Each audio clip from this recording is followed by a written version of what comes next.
আপনাদের দেখাবো lie detector test নামে পরিচিত এই পলিগ্রাফ টেস্ট।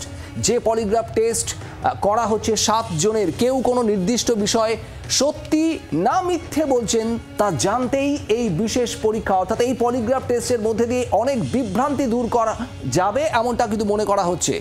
পলিগ্রাফ পরীক্ষার সময় অভিযুক্তকে অপরাধ এবং পারিপার্শ্বিক বিষয়ে নানা প্রশ্ন করা হয়। যে যাবতীয় প্রশ্ন জেরা পর্বে উঠে এসেছে সেই সমস্ত প্রশ্নই করা হবে এই পলিগ্রাফ টেস্টে। আর প্রশ্নের উত্তর দেওয়ার সময় অভিযুক্তের হার্টবিট, পালস রেট, ত্বকের তাপমাত্রা এবং তড়িৎ সঞ্চালন শক্তি ইত্যাদি নানা প্যারামিটার, নানা বিষয়ের তথ্য সংগ্রহ করা হবে। বিভিন্ন প্রশ্নের উত্তর দেওয়ার সময় এই বিষয়গুলোতে কি কি তথ্য উঠে আসছে সেন্সরের মাধ্যমে সংগ্রহ করা হবে এই যাবতীয় তথ্য। শ্বাসের হার, তার পরিবর্তন, ঘামের পরিমাণ সম্পর্কিত তথ্যও একেবারে নথিবদ্ধ করবেন যারা পলিগ্রাফ টেস্ট করবেন এই 7 জনের।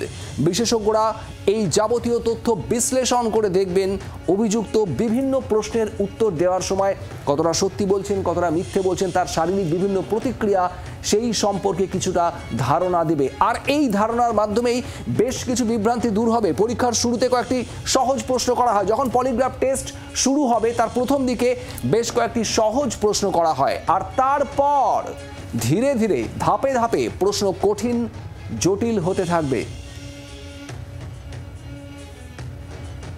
এক একটি বিশেষ প্রশ্ন শুনে তার কি ধরনের প্রতিক্রিয়া হচ্ছে তাও লক্ষ্য করা হবে। দিল্লি থেকে বিশেষ টিম এসে পৌঁছেছে ইতিমধ্যেই।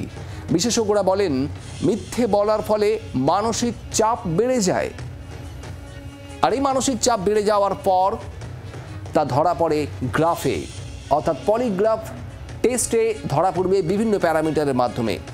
লাই ডিটেক্টর টেস্ট নামে পরিচিত এই পলিগ্রাফ টেস্ট। বাংলার আওয়াজ, বাঙালির আবেগ, জি 24 ঘন্টা।